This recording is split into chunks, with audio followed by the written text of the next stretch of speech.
कहानी वहीं से शुरू होती है जहां पिछली वीडियो खत्म हुई थी। हमने देखा था कि जानलेवा ज़ॉम्बीज़ के बीच शाओली अपनी मोटर बाइक लेकर हवा में छलांग लगाती है और हाओ की तरफ बढ़ती है। शाओली चिल्लाती हुए हाओ से कहती है कि जल्दी बैठो और सुनो, कैन फूड को कसकर पकड़ना, अगर एक भी गायब हुआ तो मैं तुम्हें छोड़ूंगी नहीं। हाओ मोटरसाइकिल पर बैठते हुए बोलता है, ठीक है, बस ड्राइविंग पर ध्यान दो। शाओली बाइक स्टार्ट करती है और अगले ही पल स्टाइल में बाइक का अगला पहिया उठा देती है और तेज रफ्तार से ज़ॉम्बीज़ को रौंदते हुए आगे बढ़ जाती है। तभी एक ज़ॉम्बी उनकी बाइक को पकड़ लेता है। हाओ उस ज़ॉम्बी को लात मारते हुए बोलता है कि दफा हो जाओ बेकार के ज़ॉम्बी, तुम मेरी क्यूटी के साथ के रोमांटिक मोमेंट्स खराब कर रहे हो। शाओली थोड़ा शर्मा जाती है और चिढ़ते हुए बोलती है कि परवर्ट कहीं के, क्या तुम्हें शर्म नहीं आती? आखिर कौन तुम्हारे साथ रोमांटिक मोमेंट्स बना रहा है? शाओली बाइक की स्पीड तेज करते हुए हाओ से बोलती है कि मुझे कसकर पकड़ लो, अब हम और तेजी से चलने वाले हैं। तभी हाओ सीधा शाओली के बूब्स पकड़ लेता है। हाओ सोचता है कि रुको जरा, ये मेरे हाथ में सॉफ्ट क्या हैं?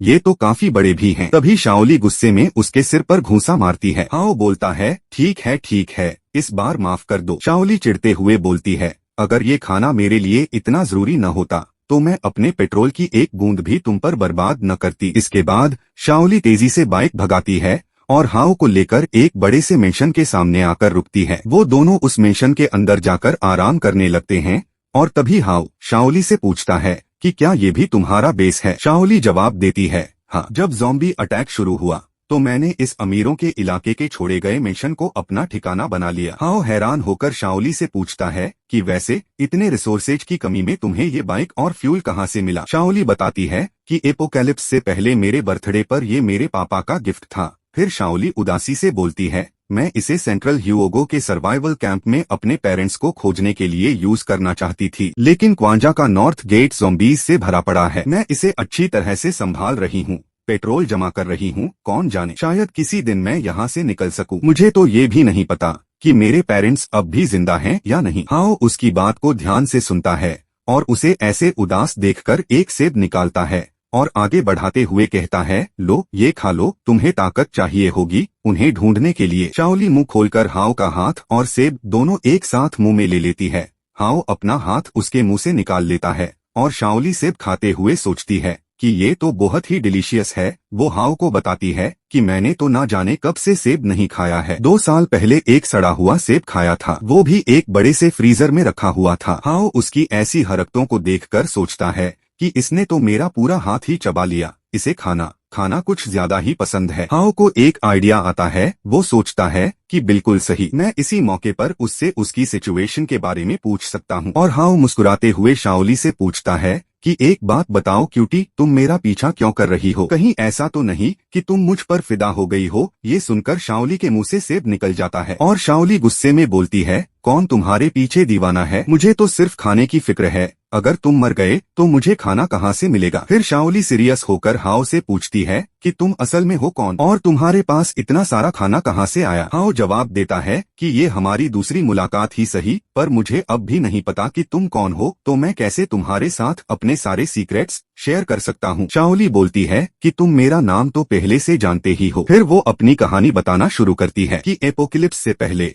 मैं नेशनल स्वॉर्ड्समैनशिप टीम की मेंबर थी। मैंने कई अवार्ड्स भी जीते हैं। मैंने पिछले 2 सालों में अपनी स्किल्स को और भी धार दी है, लेकिन तुम्हारे जैसे पागल के सामने मैं तो बस एक एवरेज लड़की ही हूँ। हाओ मन में सोचता है कि अब समझ में आया, तभी तो ये इतनी स्किल्ड है, अगर ये शुरू से वीक होती तो अब तक मर चुकी होती। तभी हाओ के दिमाग में एक आइडिया आता है कि अब जब मर्द कम हैं और लड़कियां ज्यादा, तो क्यों न मैं एक ऑल गर्ल्स आर्मी बनाऊं? क्या ये ज्यादा मजेदार नहीं होगा कि एक ऐसी गर्ल आर्मी बनाई जाए जो देखने में भी जबरदस्त हो और ताकत में भी कमाल की हो? हाओ चुटकी बजाते हुए सोचता है कि तो ठीक है, चलो फिर अब इस एपोकलिप्स में अपनी खुद की गर्ल आर्मी बनाते हैं। हाओ एक ठरकी वाली शक्ल बनाता है और सोचता है कि इस तरीके से मैं वो भी कर पाऊंगा। और तभी शाओली फिर से उसके सिर पर एक घूंसा जड़ देती है और बोलती है कि अब क्या बेहुदा चीजें सोच रहे हो तुम, और अब तक तुमने मुझे ये भी नहीं बताया कि तुम हो कौन। हाओ मन में सोचता है कि अरे नहीं, इसे कैसे बताऊं कि मैं असल में किसी और दुनिया से आया हूँ। फिर वो झूठ बोलते हुए कहता है,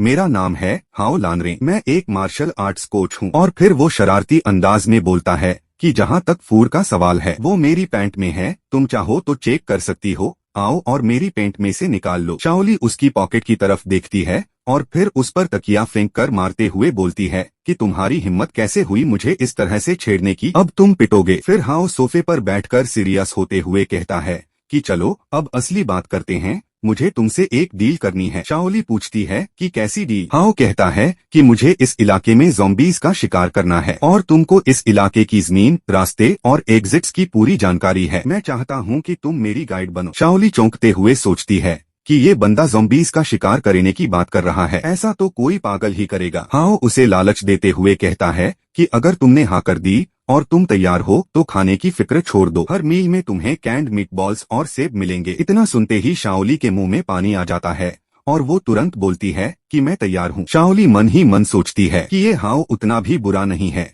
जितना मैं सोचती थी, लेकिन मुझे अब तक ये समझ नहीं आया कि ये अपनी जान को खतरे में डालकर ज़ॉम्बीज़ को मार क्यों रहा है। फिर वो सोचती है कि ज़ॉम्बीज़ के काटने से मर जाना भूख से तड़प कर मरने से शायद बेहतर ही होगा। ठीक है, मैं इसका साथ दूंगी। शाओली मुस्कुराते हुए हाओ की तरफ हाथ बढ़ाती है और बोलती है कि तो डील पक्की। हाओ भी मुस्कुरा देता है और अपना हाथ बढ़ाकर बोलता है कि तो डील डन। हाओ मन ही मन खुश होते हुए सोचता है कि बढ़िया, मेरी अपोकलिप्स गर्ल आर्मी की पहली मेंबर तैयार है। शाओली हाओ से पूछती है कि वैसे जब ब्लैक लोटस गैंग की वो लड़की तुम्हें सेड्यूस कर रही थी तो मुझे लगा था कि तुम फंस ही जाओगे, पर मैंने ये नहीं सोचा था कि तुम इतने जेंटलमैन निकलोगे। हाओ एटीट्यूड में गर्दन उचकाते हुए बोलता है कि मैं किसी लड़की के बहकावे में आने वालों में से नहीं हूँ, मुझे तो इस दुनिया पर राज करना है, न कि किसी के जाल में फंसना। इस दुनिया में ऐसी कोई चीज नहीं है जो मुझे झुका सके। वो इतना बोल ही रहा होता है कि उसके पीछे के कमरे का दरवाजा अचानक खुलता है। हाओ उस आवाज को सुनकर चौंकते हुए पीछे देखता है